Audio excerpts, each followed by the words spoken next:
So this will be our week 3. हमारे week 2 में already 8 lectures हो गए थे, so I named it as a week 3 और इसमें ये हमारा लेक्चर 1 कंसीडर होगा.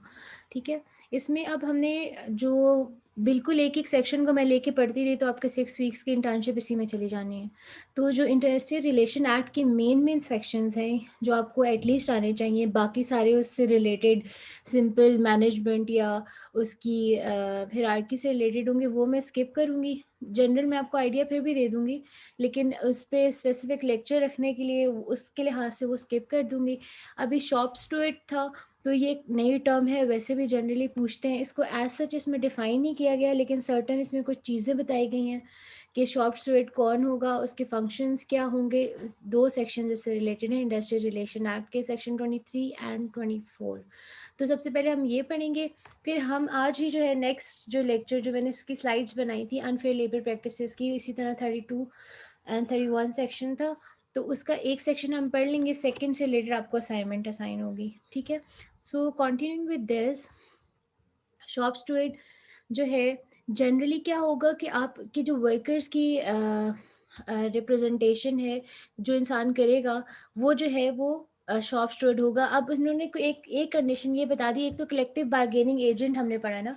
कलेक्टिव बार्गेनिंग एजेंट का काम मैनेजमेंट, मतलब बीच में नहीं कि आपके अगर कोई इंडस्ट्रियल डिस्प्यूट हो गया है ट्रेड यूनियन और मैनेजमेंट जो एम्प्लॉयर है उनके दरमियान, तो उनको कैसे सॉर्ट आउट किया जाए, वो कलेक्टिव बार्गेनिंग का एजेंट का काम है. वो सिंपली मैनेजमेंट से रिलेटेड होगा, मैनेजमेंट और settlement of industrial disputes. Shop steward के लिए उन्होंने मिनिमम कंडीशन क्या रखी, जैसे कि स्लाइड में साइड पे लिखा हुआ है. जनरली अगर आप इसको गूगल भी करेंगे तो शॉप स्टूअर्ट कौन होगा, a person elected by workers to represent them in dealings with management.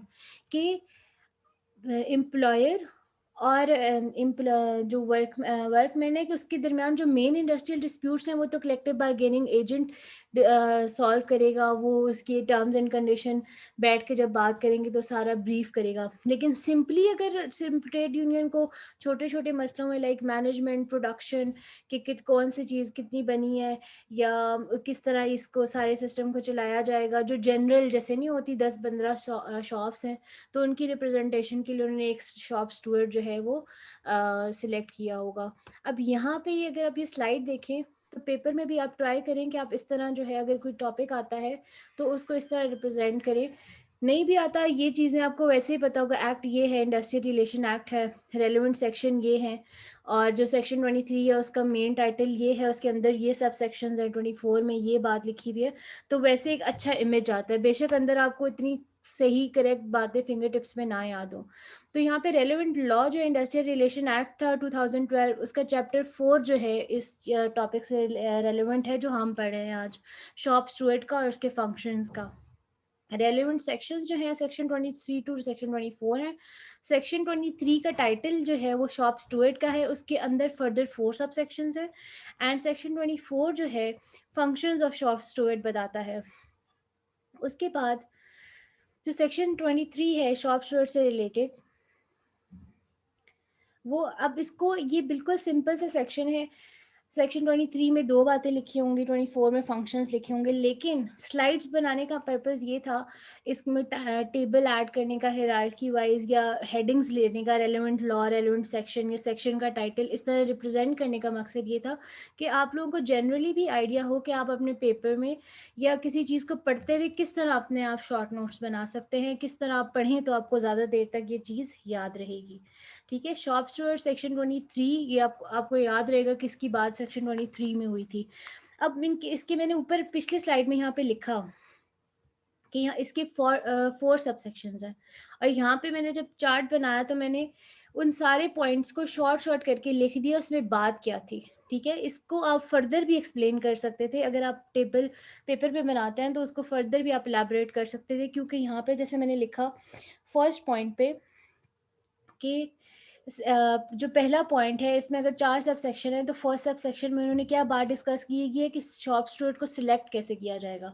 फिर आगे उसकी उन्होंने 2 सब क्लॉजेस कह लें या क्लॉजेस कह लें, उसमें एक में ये था कि जब कलेक्टिव बार्गेनिंग एजेंट होगा तो वो उस वक्त क्या कंडीशन होगी सिलेक्शन ऑफ शॉप स्टूअर्ट की, और जब कलेक्टिव बार्गेनिंग एजेंट नहीं होगा तो उस वक्त क्या कंडीशन होगी. ठीक है, दूसरा जो था उसका टाइटल, ये शॉर्ट टाइटल, ये शॉर्ट पॉइंट्स, ये शॉर्ट हेडिंग्स ये बन सकती थी, वो चीज़ें मैंने ऐड की हैं। दूसरा रिलेटेड है provision of facilities for secret balloting, कि उसकी इलेक्शन के दौरान क्या फैसिलिटीज़ प्रोवाइड करनी है, उससे रिलेटेड है। Time period of holding office, अब मैंने टाइम पीरियड एग्जैक्ट यहाँ पे लिखा नहीं है, वहाँ पे लिखा हुआ है, लेकिन ये शॉर्ट हेडिंग्स बन सकती हैं, इसलिए मैंने शॉर्ट शॉर्ट पॉइंट्स लिखे कि आपको जनरली याद रहे कि इन 4 पॉइंट्स में क्या बात है। अगर इनमें से कोई एमसीक्यू आता है तो किस तरह की स्टेटमेंट वो बन के आ सकती है। And the fourth and the last one is in this section is that to whom it be referred if dispute arises in connection with its selection, कि यहाँ पे कहा ना कि पहले पॉइंट में सिलेक्शन ऑफ शॉप स्टूवर्ड है, तो फोर्थ में वो कह रहे हैं कि अगर डिस्प्यूट अराइज हो जाता है शॉप स्टूवर्ड की इलेक्शन से रिलेटेड तो फिर किसको रेफर किया जाएगा, वो बात हमें बताई हुई है सब सेक्शन 4 में। ठीक है, ये जनरल मैंने बता दिया। फिर जो है bare reading of the act, अब ये जो ऊपर हेडिंग है ना, इसको लिखने का भी मकसद है। जनरली आप जब क्लास में प्रेजेंटेशन दे रहे होते हैं या मूड में प्रेजेंट कर रहे होते हैं, तो आप पूरा पूरा सेक्शन या उस तरह पढ़ नहीं सकते, या जनरली अगर आपने कहीं एक पार्ट कोट करना है तो हम जनरली बोलते हैं bare reading of this act says, या section 7 of the this law and the bare reading of this act says that. इस तरह के आप फ्रेजेस वगैरह ड्यूरिंग प्रेजेंटेशन क्लास के ऐड करते हैं तो टीचर पे थोड़ा इम्पैक्ट आता है, तो आप ये चीज़ें भी जो है वो साथ साथ नोट कर सकते हैं। मूविंग बैक, जो हम मेन 4 सब सेक्शंस डिस्कस करे थे उनकी जो ओरिजिनल टेक्स्ट है वो ये है, ठीक है, जिसका मैंने ये टेबल प्रिसाइज सा बना दिया याद रखने के लिए कि इसमें 4 क्या बातें हैं। उसका जो मेन एक्ट है वो, उसकी वर्डिंग ये है। सेक्शन सब सेक्शन 1 जो है उसमें ये लिखा हुआ है, in every factory establishment in which 25 और more workman are employed, shop steward from amongst the workman in a shop, जो है अब इसमें वो बता क्या रहे हैं कि अगर कोई भी ऐसी फैक्ट्री है, एस्टैब्लिशमेंट है, इंडस्ट्री है, ठीक है, जिसमें 25 या 25 से ज़्यादा वर्कर काम कर रहे हैं, ठीक है, तो वहाँ पे ज़रूरी है कि आप एक शॉप स्टूअर्ड जो है वो उसको मुकर्रर करें, उसको सिलेक्ट करें। ठीक है, और वो किससे रिलेटेड होगा, वो उसी सेक्शन, शॉप या डिपार्टमेंट में काम करने वाले वर्कर्स में से जो है वो सिलेक्ट किया जाएगा। ये नहीं कि कोई बाहर से बंदा लाएं, सेक्शन और department of the factory of the establishment, ठीक है, जिसके लिए आप वो शॉप स्टूअर्ड मुकर्रर कर रहे हैं उसी सेक्शन, डिपार्टमेंट या शॉप से जो है वो बंदा सेलेक्ट होगा। अब उसके, अब मैंने आपको वहाँ पे लिखा था ना कि 2 कंडीशंस इन्होंने फर्स्ट सब सेक्शन में बताई कि कहाँ पे कलेक्टिव बार्गेनिंग एजेंट होगा, सीबीए जिसको जनरली बोला जाता है, तो तब क्या होगा, और जब नहीं होता तो फिर क्या होगा। तो यहाँ पे बता दिया गया कि when there is a collective bargaining agent in the factory, वो नॉमिनेट करेगा शॉप स्टूअर्ड को। जब अगर कलेक्टिव बार्गेनिंग एजेंट नहीं है फैक्ट्री में तो फिर क्या होगा, सीक्रेट बैलेटिंग होगी, इलेक्शन होंगे, उसके थ्रू जो है वो सिलेक्ट किया जाएगा शॉप स्टूअर्ड।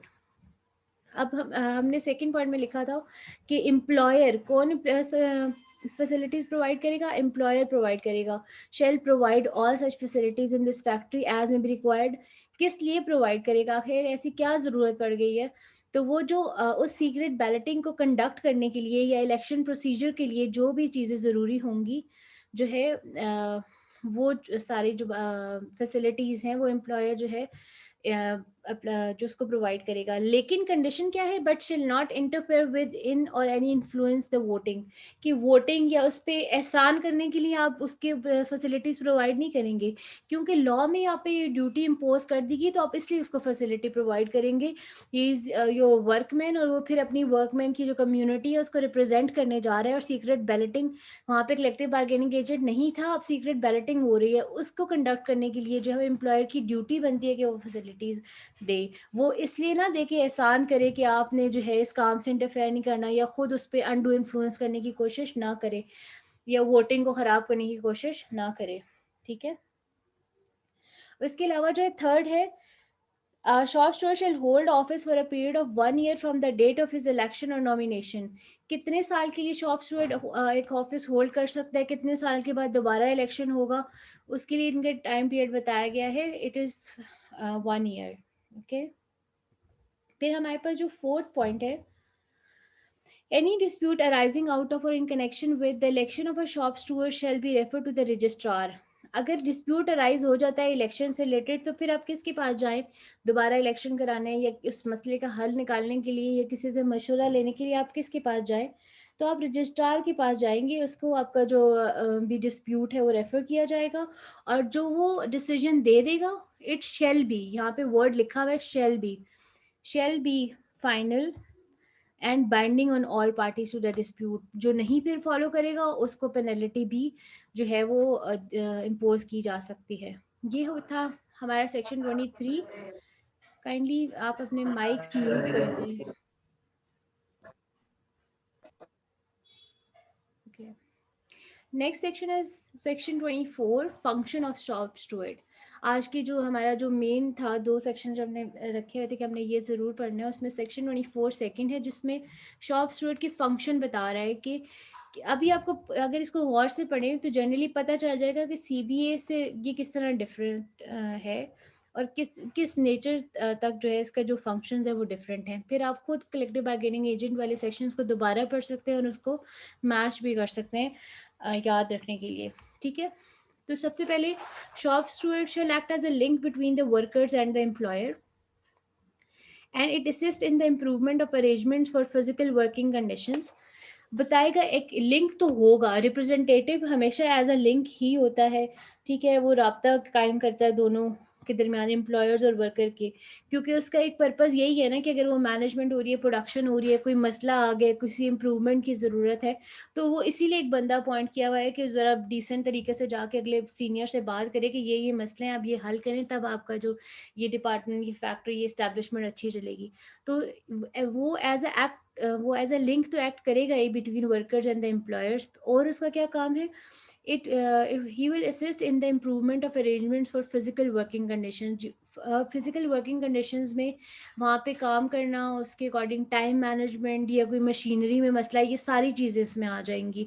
और उसको किस तरह इम्प्रूव किया जा सकता है, उससे रिलेटेड अगर कोई स्टेटमेंट देनी है तो शॉप स्टूवर्ड जो है वो अलाउड होगा to assist in that conditions. और फिर वो क्या बताएगा? Production work in the shop section और department for which he is elected. जो पर्टिकुलर उसका शॉप सेक्शन है या डिपार्टमेंट है जिससे उसको इलेक्ट किया गया है एज अ रिप्रेजेंटेटिव, उसके प्रोडक्शन वर्क से रिलेटेड जो भी बातें होंगी वो उसके बारे में जो है वो गाइडलाइन जो है वो प्रोवाइड करेगा। इसके बाद he'll help workers in the settlement of their problems either connected with work or with any such individual grievance of a workman as referred to in subsection 1 of section 33। तो section 33 जो है basically हमारे पास किससे related है? जो conditions हैं, जो purse individuals की जो ग्रीवेंसेस होंगे उसी से रिलेटेड है। उसमें जितनी कंडीशंस बताई गई, अगर उसमें कोई चीज़ फॉल कर रही है तो उस को सेटल करने के लिए, उस प्रॉब्लम को सेटल करने के लिए भी शॉप स्टूवर्ड जो है आगे जाके आपके लिए बात कर सकता है। तो ये जनरली 4 बातें जो है उन्होंने बताई हुई थी। शॉप स्टूवर्ड पे अगर आप पाकिस्तान लॉ साइट पे मैंने देखा था, तो वहाँ पे मुझे ऐसा कोई केस लॉज़ नहीं मिले अभी तक जो वहाँ पे अपडेटेड नहीं है। जनरली शायद हो, लेकिन मसले तो हो सकते हैं, लेकिन पाकिस्तान लॉ साइट पे अवेलेबल नहीं था, तो इस वजह से मैं यहाँ पे आपको कोई साइटेशन फ़िलहाल तो कोट नहीं कर सकती, लेकिन मज़ीद सर्च करके अगर कोई ऐसा रेलेवेंट केस लॉ मिलता है तो मैं आपके साथ साइटेशन यहाँ पे शेयर कर दूँगी। ठीक है? अभी जो हमारा आज का जो ये फर्स्ट पार्ट था लेक्चर का, वो तो हमारे यहाँ पे एंड हो जाएगा। नेक्स्ट जो है हम अनफेयर लेबर प्रैक्टिसेस पढ़ेंगे इसके बाद। तो बीच में हम थोड़ा सा पॉज लेते हैं यहाँ पे जो है, इसके बाद अगर आप लोगों की कोई क्यूरी है इससे रिलेटेड तो वो लेंगे, उसके बाद फिर हम नेक्स्ट पार्ट स्टार्ट करेंगे।